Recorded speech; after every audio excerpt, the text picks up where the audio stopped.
So with all that's going on, give us an idea of what we should be doing. We know we only have tomorrow and Saturday early vote, but the rest of the year we got to work to get folks ready for November. So, Secret Sauce Sisters, what do we need to do to make sure that we maximize that vote and get our folks to turn out? And what's on this end? Well, it can't just start at election season, first of all. So this is something we need to be doing year round. It's conversations that need to be happening in our homes. It's conversation that needs to be happening in our community. It's conversations that need to be connecting people to their current reality. Part of the reason why a lot of young people don't want to vote is because they don't understand the consequence. They don't see down the line what has happened.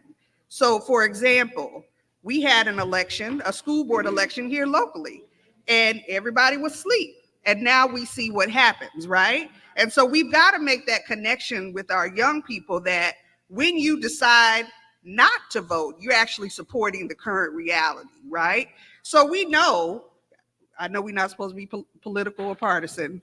We know there's an issue coming up in this election and that people are not enthusiastic about what the choices are, and they may make a decision not to vote because of that. We have got to connect them to the consequences of not voting. And it can't be that we just start at election season. I absolutely agree with everything that you said, but I have a different angle. I think we need to continuously do work, but there's an educational piece, especially as it relates to the generation, on educating them on the why and not just beating them up with purpose, but because we have to respect that these younger generations have seen a lot. They have lived through the pandemic. That's right. They have lived through George Floyd. Like, they have lived through a lot. And even if they were engaged or whatever, like, we need to sit back and ask them, why aren't they motivated? Why aren't the kids that are 18 years old that have lived through this past couple of years where people have died like left and right?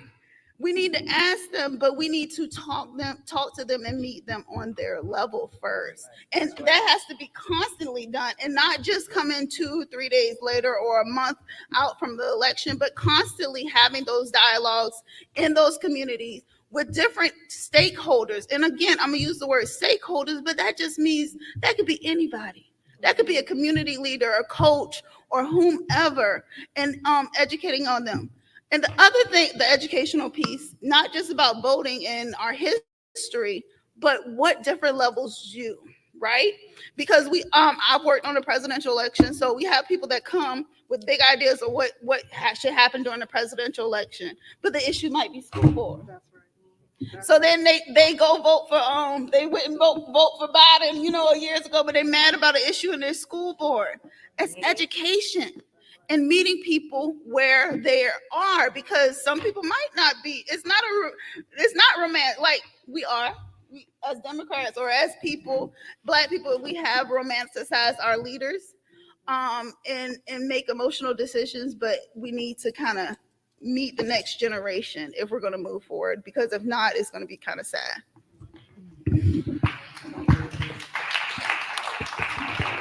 Yeah, I'll chime in and say I think it's both and. I think both of my sisters here are right on point in that we have to, I believe, start early.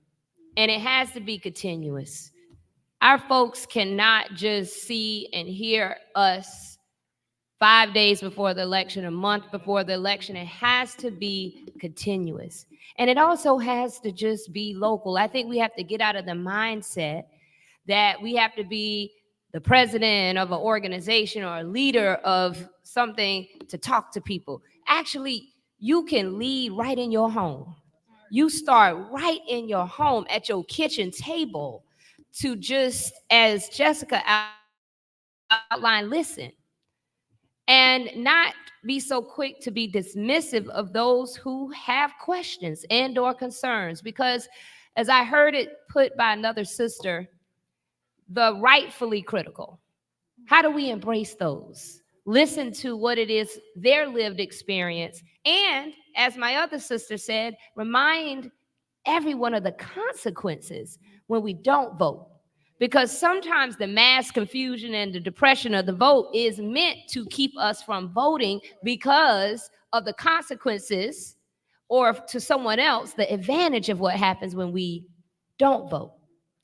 And so it's important for us to, I believe, listen to those who have concerns and truly listen to come to an understanding to how we can then encourage them to get involved in a way, not just, oh, go vote, but get involved in community to be the change that we see. I think we have, as the sister just said, romanticized leaders, when really we are the ones that we're waiting for. It's just us. And if we put ourselves in the mindset, when we think about the great civil rights leaders who came before us, they were in their 30s. They were in their 20s. Cleola Brown, I believe, was 15 or 16 years old when she snuck on a bus, a Greyhound bus, and went to the March on Washington. And I think we wait for somebody to tap us on the shoulder to tell us that we can lead, when really all we got to do is just do it. And I think that's important. And finally, what I will say, my sister, you said secret sauce, but I dare say that Black women, we the whole recipe. Well. We the entire recipe, not just the secret sauce. So I've been thinking a lot about this because of if you look at our data and our numbers at the polls. So for instance, I live in Charleston County. I live in the city of Charleston, and our last mayoral election, and then the runoff. The runoff was on a Tuesday before Thanksgiving. It was dreary outside, y'all remember? And so in my precinct, there were supposed to be 5,000 eligible voters. And when I went at 4 p.m., there were I was number 456, right? And so you do the math, that's, 10%, right? And what I'm thinking about, my background is engineering. I'm always trying to find solutions. I'm always thinking about what is the key. And I think about getting people out to the polls. One, I think once they're educated, I agree with everyone. So, work that we've been doing is just putting the pieces together, especially in Charleston County and around the school district issues, putting the pieces together, the historical perspective, so people can understand that what is happening today is not new, but we can go all the way back to the 1700s, and we can look at laws and history. And so what is happening is we have now an awakening of people that are showing up and they're saying, I want to be present. So now we have to keep people motivated to keep coming, because they're thirsty for information, because they absolutely see what the consequences are. And so I'm thinking about, if we do all the education, how do we get people out to the polls? On those days, we have to go back to history, which says that our churches were activated. Our churches were activated. So last Saturday, we had the pastors, and we talked about going into all the churches and saying, going through your roster and being able to know who are the registered voters in your church. Because there's data that says if we can get 50 to 60 people to vote in each church, because churches are usually they're around each other. You can have 5 or 6 churches in one cluster. That can change the outcome of the vote. And then what else is sitting in parking lots on Tuesday of voting? We got vans. Every church got a van, at least one. Some of them got buses. And then on this Tuesday in November, our schools are out of, they're not in session.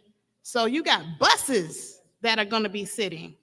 So we could start thinking about how could organizations coalesce and come together and really you could have party buses going to polls, right?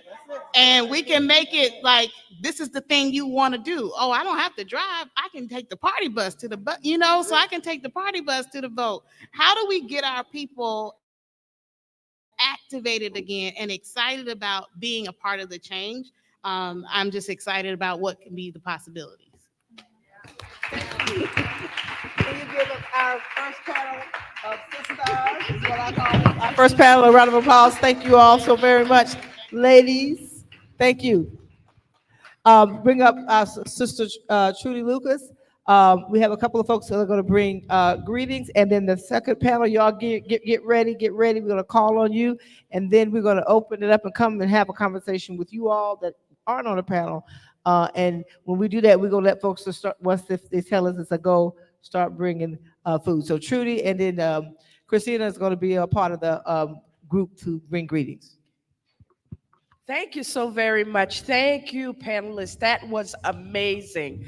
Thank you. Thank you. I'm so excited about being able to share this individual with you. She is the president and the CEO of the International African American Museum right here in Charleston, South Carolina. She is a powerhouse. And we are so excited that she's ours. If you have not had an opportunity to go to the museum, I suggest that you do so ASAP.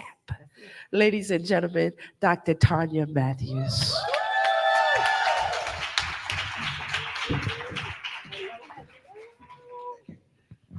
All right, y'all, how y'all doing? Y'all tired yet? No, just making sure, just making sure. Listen, I am excited to come and to greet you all and to say hello and re-hello to a lot of folks that I know. Of course, inviting you to the International African American Museum, which is now the second largest museum of its kind in the country. Go Charleston, go. Of course, we have the power of place in that space because we hover atop the spot where the nation's former largest slave trading port was. Hover atop because the ground is sacred, so even the museum does not touch the ground so that we can put our feet back on that place. I was talking to a brother visitor the other day, and he says, it doesn't escape me that the last time I was down here, I was voluntarily getting on a boat, one of those cruise ships, and to be in this space where I have that choice, but I'm also here to remember that. So it's very, very powerful. In that space, I want to encourage everyone to come, visit, support, and be a member. And I want to tell you, there are some advantages to running a history museum. See, the advantage to running a history museum is I get to know some stuff. Right. So when the new stuff comes up and they talk about a new election, you mean just another election, right? And they want to talk about the importance of this vote. You mean the importance of this vote again. And so you come to the museum, you might find some inspiration. Now, some folks might find some inspiration when we talk about where we were, right? How far we've come. They want to talk about that space, in the middle, this period of enslavement. Some folks gonna take it all the way back, say, well, I remember when we used to run and build kingdoms, so that's why I vote, because I intend to do that again. They may find their inspiration there. Some may find their inspiration in all of the elected officials and powerful pundits that we feature and we showcase in the museum. But this group right here is special. So I was walking around the museum trying to figure out what could I do to encourage those who are encouraging those who need to vote. Not just the voters, like I'm assuming each and every one of the folks in this room and watching whatever this is, we are already registered, right? So we are here to encourage those to step up and to register. And sometimes this may seem a little frustrating, right? Almost on the way out of the museum, almost on the way out, you get to the second half of the American Journeys Gallery, and you get into this period. Now, first of all, some of you may know that the National Association of Colored Women's Clubs was formed in 1896. It was a long time ago. That was the association of the clubs, meaning at that time, Black women were so busy and so prolific in doing our thing, we needed a national association for the clubs. Now, the way that Black women form clubs, right, just in case some folks are confused, these clubs are about the business, right, of building homes, about building communities, about suffrage. We were showing up to the suffrage events, whether or not we were invited. Okay, so we were having that conversation. So we needed an association, right? So when you want to talk about the Black woman's vote, regardless of which side it's on, this is not a new thing. This is a centuries old practice that we have been in this space. This is not about remembering or reclaiming the value. This is about sitting on that foundation. Again, more than a century in this work. And so you keep running, you get on through the 1890s, you're like, oh, how long is this story gonna go? And you come up into, sort of the 1940, and there's this interesting panel that talks about the movement to get Black folks registered to vote. It feels a little similar. I don't know, some of y'all may not feel the similarities, but I do. So to get folks registered to vote, and we have this panel that talks about the fact that in 1940, there were 3,000 African Americans registered to vote. Now, you may remember by that time we had the vote, technically. We were invited to vote, technically, but there were some barriers. There were poll taxes, there were quizzes, there were cross burnings. There was a lot of things in between Black folk and the vote. Perhaps that's why only 3,000 people were voting. And then South Carolina became part of the greater movement in bringing folks down to help folks understand the importance and the power of registration. One of the main movers of that movement were the Black women's clubs. I told you this wasn't a party. So the Black women's clubs came and were helping the NAACP and the Southern Democratic Party and all of those folks to get Black folks registered to vote. By 1948, remember 1940, it was how many? It was 3,000. By 1948, there were 35,000 African Americans registered to vote in the state of South Carolina. That is less than a decade. That is less than a census. That is less than, when they move the lines. That is less. That's not politics. That's facts. That was less in that point. So just to remind you that what you are doing is powerful. What we're doing is possible, and it makes a difference. To go from 3,000 to 35,000 inside of a 10-year period is why this is so important, is why this is so hard, is why there may be barriers. And the last thing I would say is if someone cares enough to argue with you about it, holler back, right? When was the last time you argued about something you didn't care about? When was the last time you asked a provocative question about something you were not paying attention to? When has a young adult, emphasis on the young, ever raised their voice at you because they were not paying attention? These are the moments and these are the conversations that matter. And the advantage of working at a history museum is that I have the proof and I have the facts. So I want to encourage you, but I already want to thank you. It has already been given and decided, and this is important work. And that person you walked away from that's rolling their eyes and sucking their teeth, they haven't thrown the ballot away yet.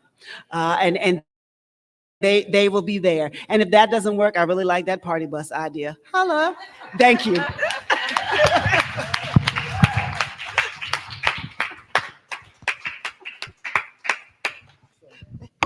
You gotta go see it. If you hadn't been, you gotta go see it. You have anybody else? Okay. Is it Miss Yvette in the room? Well, Christina's in here. Miss Christina Q, come on up here.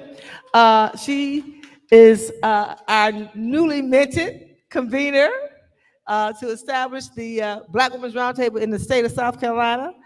She's out here moving and shaking and making things happen and moving presidents and vice presidents from the United States to Africa and everywhere else. At one time, she was on our team. She's never left our team. She was our campaign manager in 2022.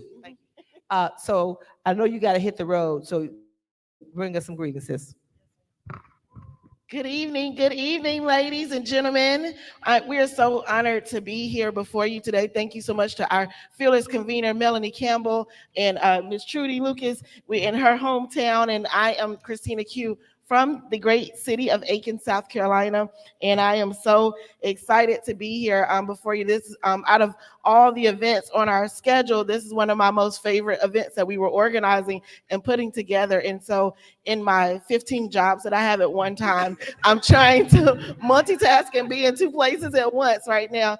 So y'all forgive me that I have to leave.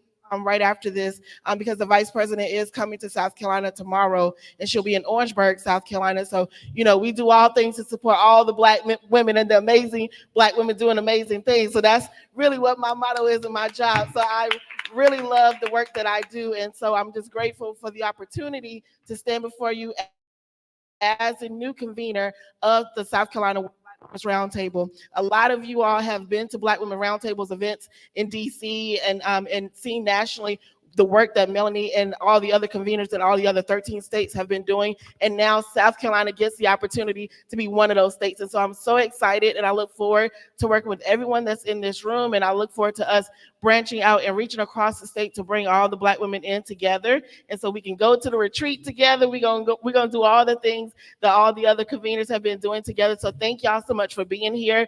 Hate I'm gonna miss the rest of the conversation, but we're looking forward to continuing this work, because I heard my sister Jess mention it's important to keep this work going, and not just during election time, but during the whole year, so that we can make sure that we get out the vote and we really help us understand the importance of our vote, and our voice.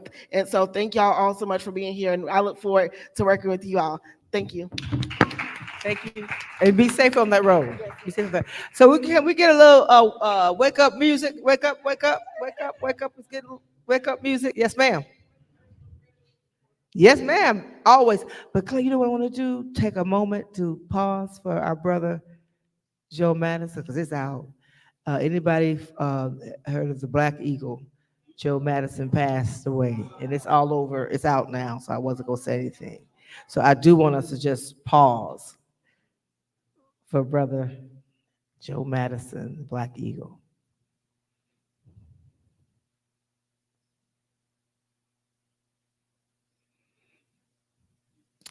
Oh boy. Just pause. Sorry.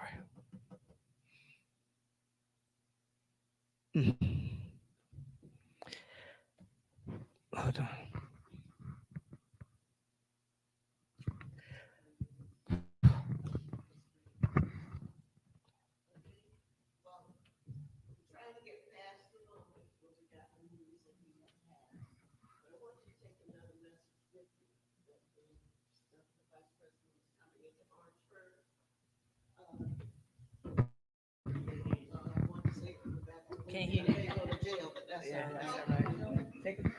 There was a jackass, and I won't call her by her name, who said that there's a frightening thought at the possibility of Kamala Harris becoming president.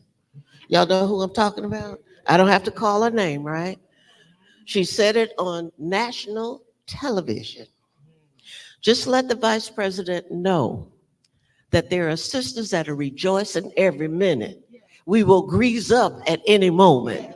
That if the occasion should arise anytime to defend her to a seat that she is rightfully entitled to, if something should happen where her progression falls in line, we will not sit quietly while they insult those who are doing the work, who came to that position by virtue of owning it, not just because she is or that person. Lord have mercy. I'm nonpartisan. Let me just stop. Second panel, you're going to come up. Regina, Tiffany, Tamika. Uh-huh. Yeah. Uh-huh. Yeah, Tamika. She's coming. Tiffany James. Maria, are you here? Maria Reyes. She's not here. And Marcia Johnson. Come on up. We need one more chair. When the gentleman get a chair for one of the ladies, we're gonna need one more chair. I think something has not slid. Oh, it's just four? Okay, we're good, right here. Okay. All right, ladies, y'all ready? And what we're gonna do, because once they let us know that the food is ready, we're just gonna let people just quietly go and grab something. Okay? All right, y'all ready, ladies?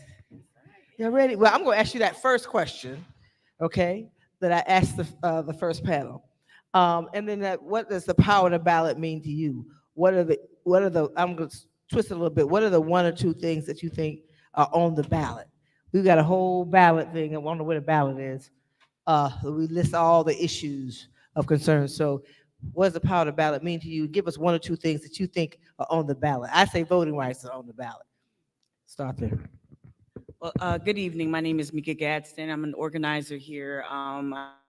I organize around social justice and environmental justice, and I also create content. I'm a media entrepreneur. For me, I've been organizing around Charleston and around the state for some time now. And for me, when you pose that question, what immediately jumps to my mind is legacies on the ballot. And while that's not something tangible or is not a specific policy line, legacy is on the ballot. And we've heard these amazing voices just enumerate the challenges that we've all witnessed, that we've all had to navigate. But like Septima Clark, a Charleston native icon, my guiding star, like I don't want to butcher her quote, but she has said that chaos presents opportunities. And so for me, we are in this very special place in time where we can create new traditions. We can create new pathways to democracy. We can teach those who feel disenfranchised, who feel silenced, who feel ignored. We can teach them how to engage with their democracy, just like she did, just like so many women in this state, from this city. They've architected democracy. When there was no access to the ballot, Black women specifically, and young organizers with SNCC specifically created pathways so they could engage with their democracy.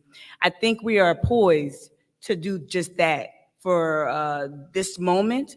For those, again, who don't feel themselves to be represented, we can teach them how to advocate for themselves. And I am somewhat of an outsider in that I lean a little bit left of so many other folks here in Charleston, but that doesn't mean that we're not on the same side. We're on the same side. And like any other group, like any other city, we should celebrate the multiplicity of ideas and ideology and viewpoints, because those people need to be represented as well. So when you ask what's on the ballot, legacies on the ballot. Good evening, everyone. I am Tiffany James, and I am a public relations consultant with my company, Justice James Consulting. I'm also the president of the National Action Network of Columbia, South Carolina. What's on the ballot for me is democracy. Without democracy, all else fails. We will not have our voice. We will not have the vote. And we see that being stripped away from us this very second. And we know if a particular candidate wins, then it could be the end of our democracy as we know it. Our democracy is not perfect. We are here to form a more perfect union. So yes, democracy is the most important thing to me. I want to quote, since it's the first day of Black History Month and it's my birthday. It's thank you. And it's also the birthday of Langston Hughes.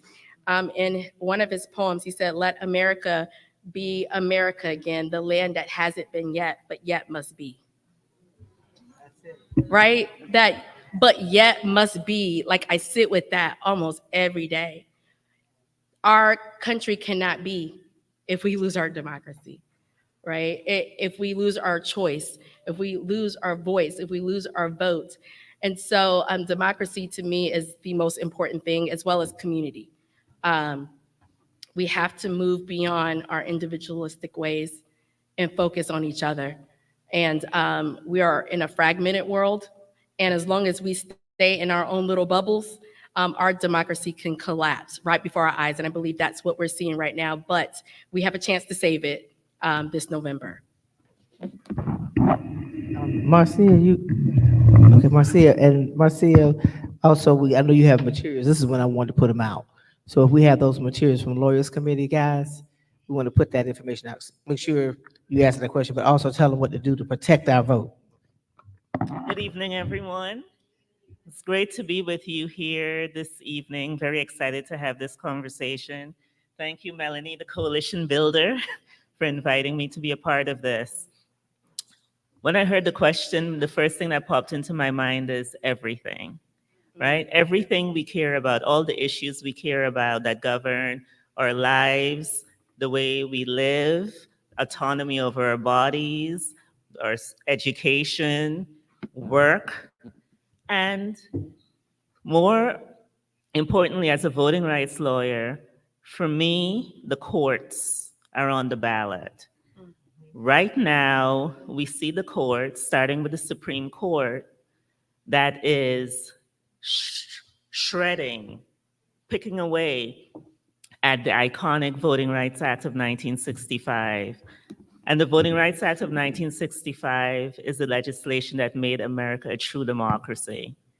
We are a very young democracy, and there are forces that are trying to turn the clock back, and started doing that with the Shelby County decision in 2013 by weakening the Voting Rights Act. And since then, the court has continued to weaken the Voting Rights Act to the point now where the Eighth Circuit is saying that organizations like mine, the Lawyers Committee for Civil Rights Under Law, can't bring litigation to enforce the Voting Rights Act. Private individuals, private organizations can't bring litigation, that it has to be only the government.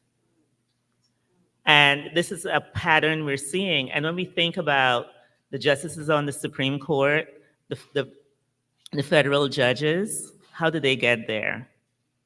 The president nominates and the Senate votes on these lifetime appointments. And so there was a time when we looked to the courts to enforce our rights. And now we're dreading going before the courts because every time we've given them an opportunity recently, they're chipping away at our rights. And so I see this as part of what I call the great backlash.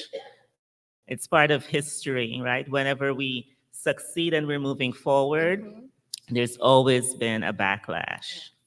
But as you've heard, we stand on the foundation of greatness, and we shouldn't shrink from this backlash. And this is why I'm excited to be in this room tonight with you all, because we're fighters. And we've always had to fight for our rights here in this country. And through those fights, we've transformed American democracy.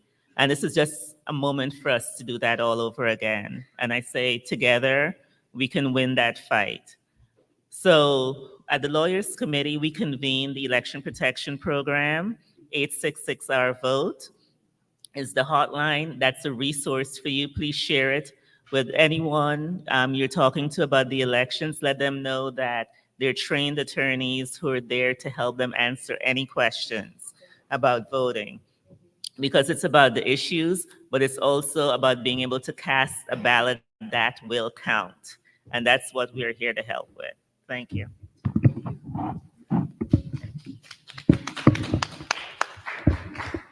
Good evening, everyone. My name is Dr. Regina Duggins. I am the founder of Charleston Black Pride, which is an LGBTQ organization that I started here 4 years ago. I'm originally from Coney Island, Brooklyn, New York, but my family roots on my mom and my dad's side hail from St. George, South Carolina. And what I feel that's on the ballot is education. Me being the only one right now in my family that has a doctorate degree should not be. And we stem all the way back to my parents' father having a third grade education, but he stood on the principles of making sure that I was educated. So when I look at him being murdered when he was 33 years old, my mom had to be a strong woman of raising 6 children on her own in New York. But she did it. She's 80 years old. She is my biggest strength. And she made sure that my voice wasn't silenced. That's also on the ballot. We will not be erased, but we also will not be silenced as Black women. So yeah, I thank her for that. And that's what we need to make sure that we are putting out. So as a special education educator at Military Magnet Academy, my case manager for 11th and 12th graders, that's what I'm implementing to our youth of color, especially telling them that you, even with the disability, should never be silenced. And you will graduate and become someone better than what someone probably wrote the story for you. So that's what we also are putting on the ballot, that we support special education and making sure that we rewrite what wasn't written because no one knew what disability meant. But we took it as we all have a little bit of anxiety. We all get a little nervous at times. And the stuff that we've actually endured as Black people, it was embedded in us to have special needs. But the special needs is empowerment, because what it is that we look at things differently. And that's what we need, because if everybody walked around being the same, this is not a monolithic world, we will never advance to where we are. I couldn't stand before you today, 46 years old, saying I have a doctorate and I'm a Black female and I'm an open lesbian. I would not be able to disclose that. So the times is changing. So that's why I said keep educating, because even me educating you in this room, if I didn't disclose that I was an openly lesbian woman, y'all would love on me. But some of you may, because of your and not knowing your lack of and being uneducated, oh, I don't understand what lesbianism is. Okay, it's not for the part for you to understand, but I need you to support me because I'm coming to the table. And I'm still fighting the fight because I'm Black first, I'm a woman second, and then I'm a lesbian third. So I need you. Thank you. We bring our whole selves to this table. This is rapid. So, because we want to make sure we eat and we end this night in the same night we started it. Hallelujah. So, second question to you all: what do we need to do, not just for this next 2 days, to make sure that we maximize our power as Black women, as Black people, in this election? Whoever wants to start, I'm not even going to go around. What do we need to do to make sure we maximize our vote, not just over the next 2 days, but in Talking. this election cycle? Keep talking. Don't be silent. Keep talking.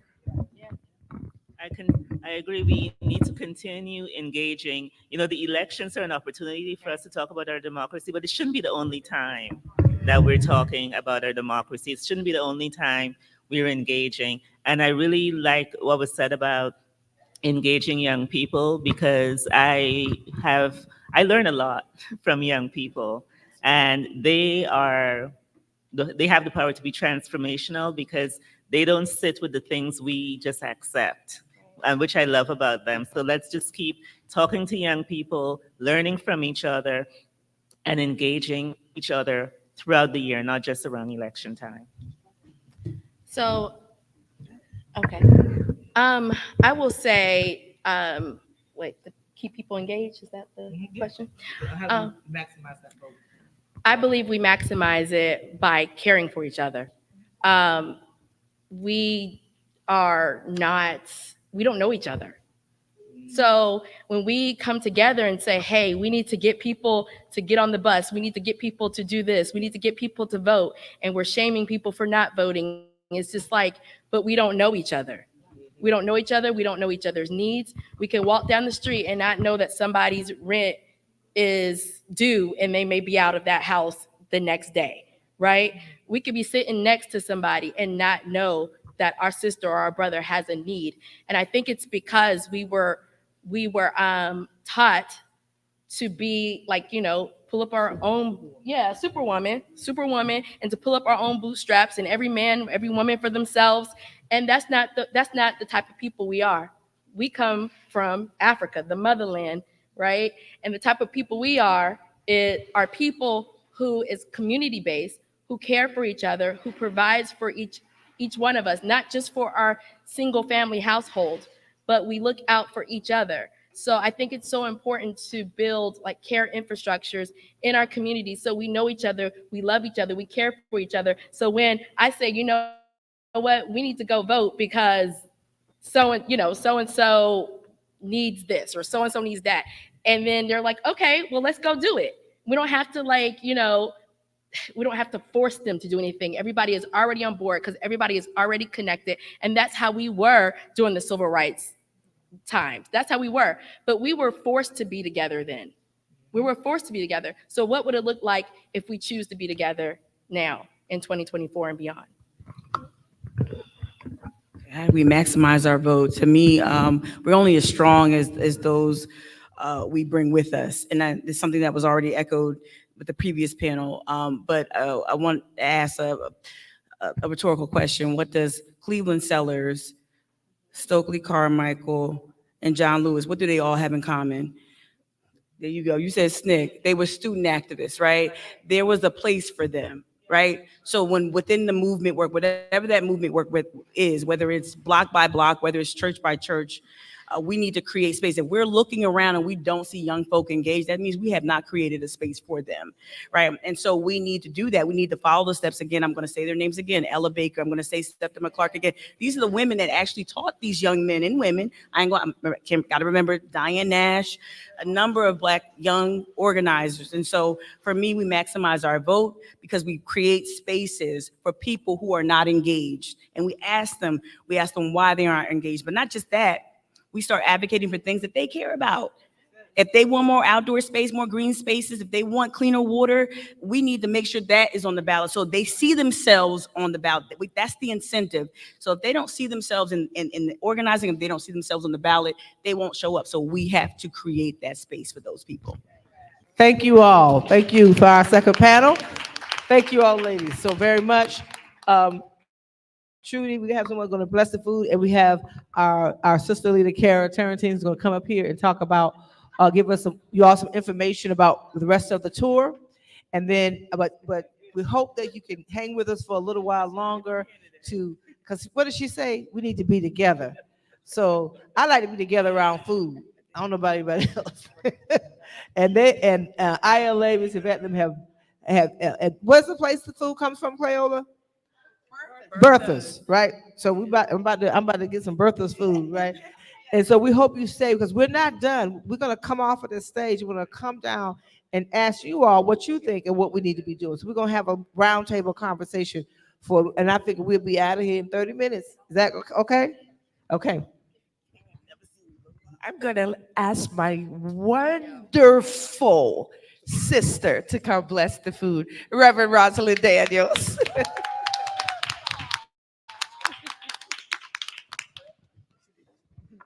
She's my baby sister, so she can get away with that. Let us pray. Father and our God, we want to thank you for your goodness, your mercy, and your grace. We thank you for this opportunity that we can dialogue about needful information. God, I bless each and every one of these women who came with information that we would be fed. Now, Lord God, feed us with this natural food that has been prepared for us, and let it be used for the nourishing of our bodies and not for the fattening, but for the nourishing. In Jesus' name, amen. Amen.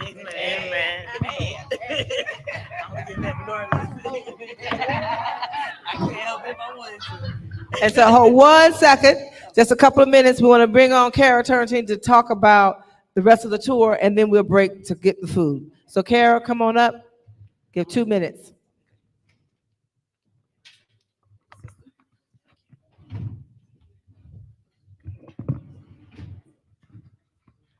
I will not be before you long because I am standing between you and your dinner. We are so excited that the NCBCP Unity Tour has landed right here at ILA. We want to thank ILA for hosting us tonight. This is our third stop on the first part of phase 2 of the national campaign. So we started this morning at Charity Missionary Baptist Church. We went down to Rodney Scott's barbecue. So if you missed it, you missed a treat. And now we are here at our sister vote.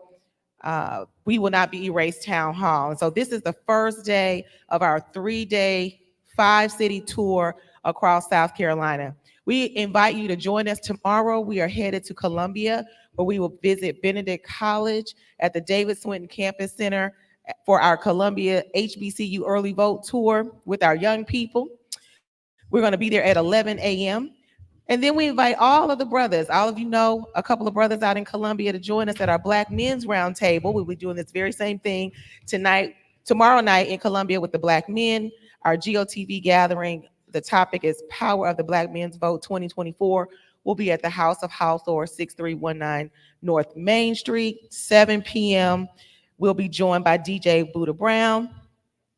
Then we will wake up on Election Day, Saturday, February the 3rd, getting out the vote. We're going down to Johnsonville to Jake's Restaurant at 8 a.m., 105 West Broadway.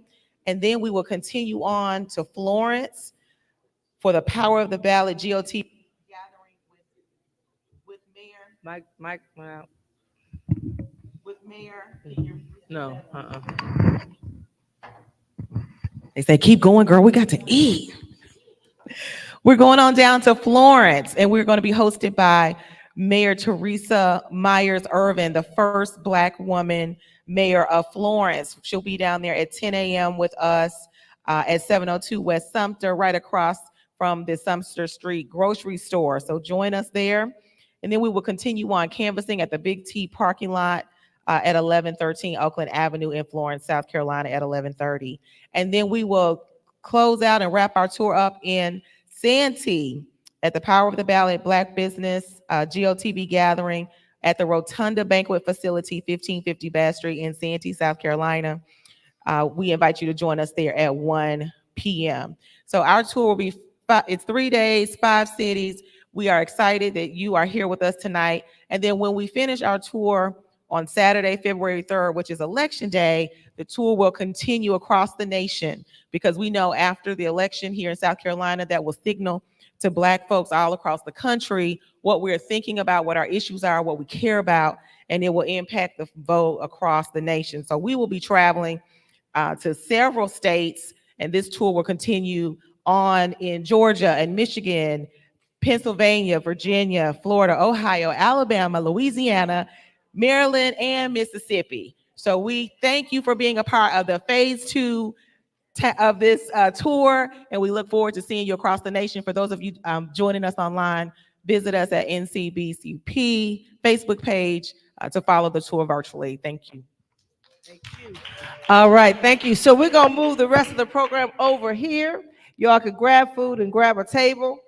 Can we get some grab a food, grab a table music? DJ, Butter Brown. Let's do this.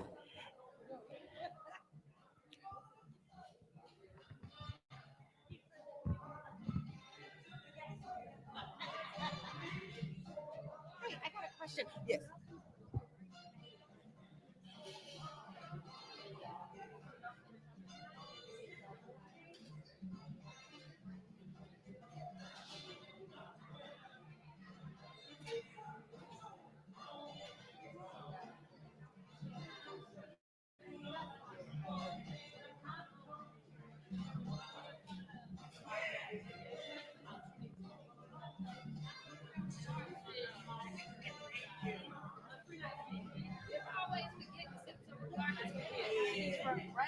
And she organized. It is the state ball because she basically organized all the civil rights leaders, MLK, all of them. All of them. Fannie Lou.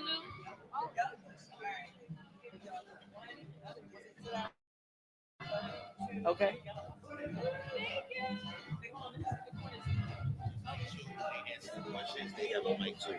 Right. Okay. See, that's what we gotta do. You organize them, right? That's right. Yeah, okay. Yeah, just move that.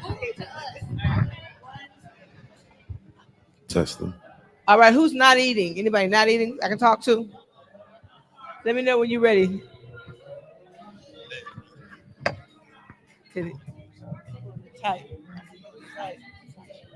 Okay. All right, who can I talk to first? Let's go over here. All right, sister. We are still live. We are still live. Sister, we are still live. So I want to ask you, tell us what you think needs to happen going into this election, not just this weekend. Okay. Hello, everyone. I am April Lott. I am, oh, okay. Sorry. I am the second vice president for the National Council of Negro Women. I am the first vice president of the A. Philip Randolph Greater Charleston chapter. I am the chair of the Charleston Alliance for Fair Employment, Charleston Workers Center.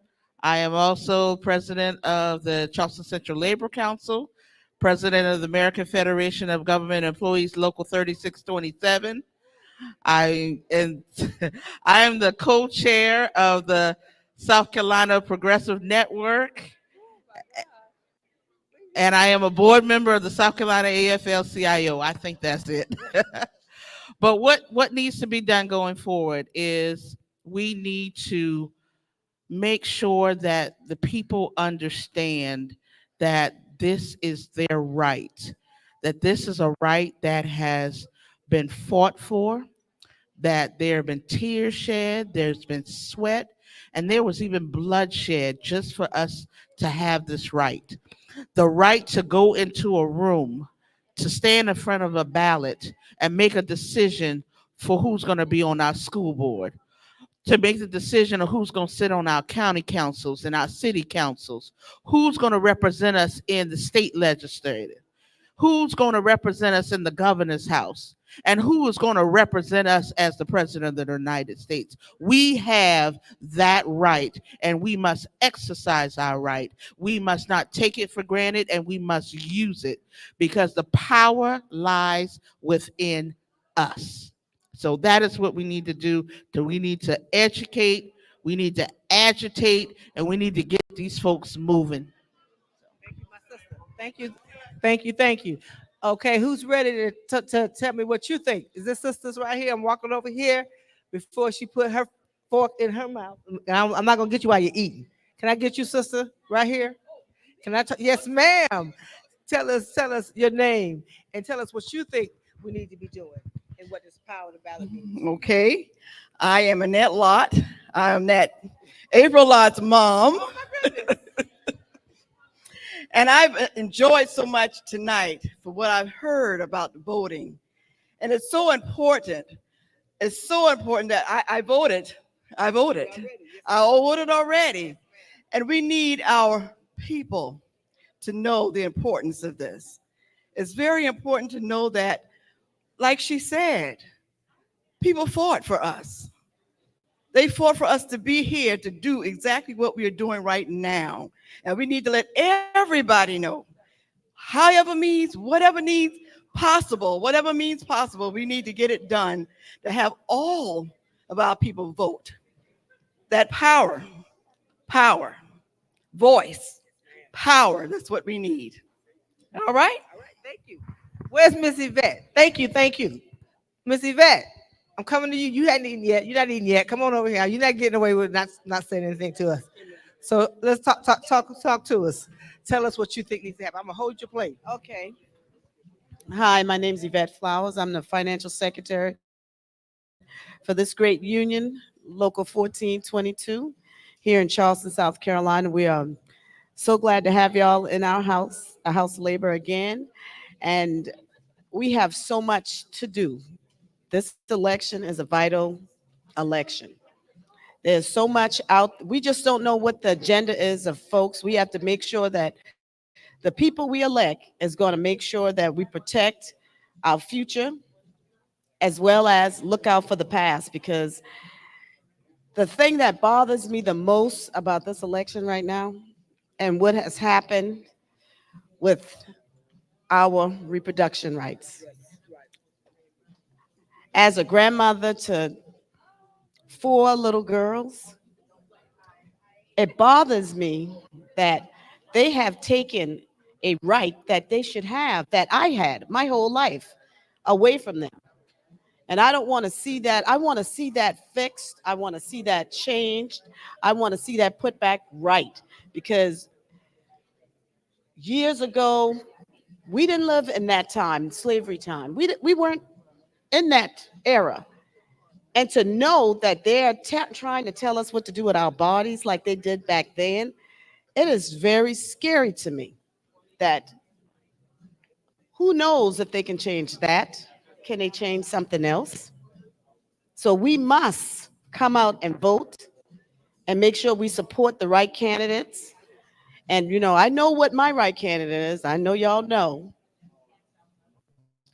But we need to support them. We as Black women must stand together, because I'm going to use our ILA's slogan this year. We are a force to reckon with. And we're going to have to teach them this time around that we are that force in the Democratic Party that can get whoever that's going to support us and give us what we need as a people, as women. We are going to support them because we are that force that should be recognized, a force that they can always count on, because they always count on us to pull out the Democratic Party. Thank you, Miss Yvette. I think that's a good way to close. Sister Cleola, can you come over here? Because we're going to close out. Where's Sister Trudy? Come over here. We're going to close out together. We started together. We're going to close out together.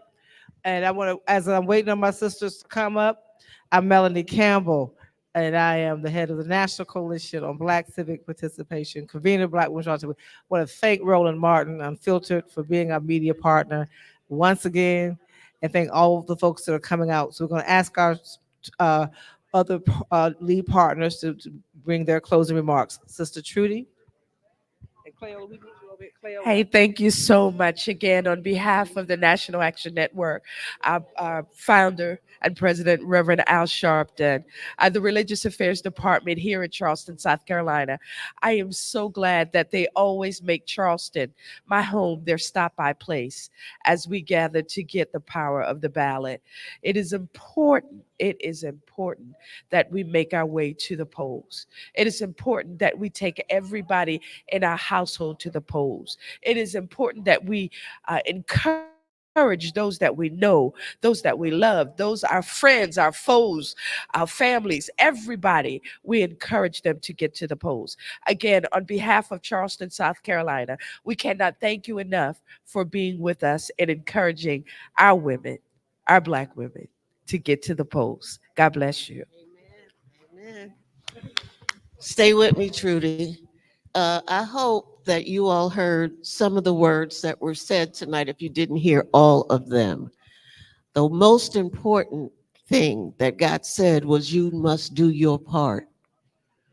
You have got to do your part, because then you get other people to do their part. They trust you. You are the leaders that they know.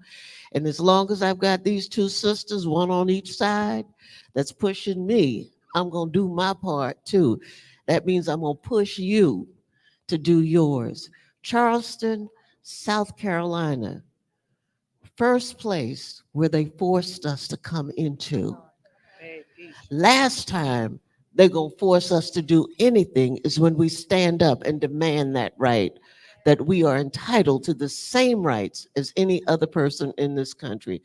God bless you, Charleston. God bless all of you activists who have done everything to make this one a good one. And thanks to our leader, Melanie Campbell, for pushing us always. Thank you, Melanie. Good night. Power the ballot. We won't be erased. Vote South Carolina.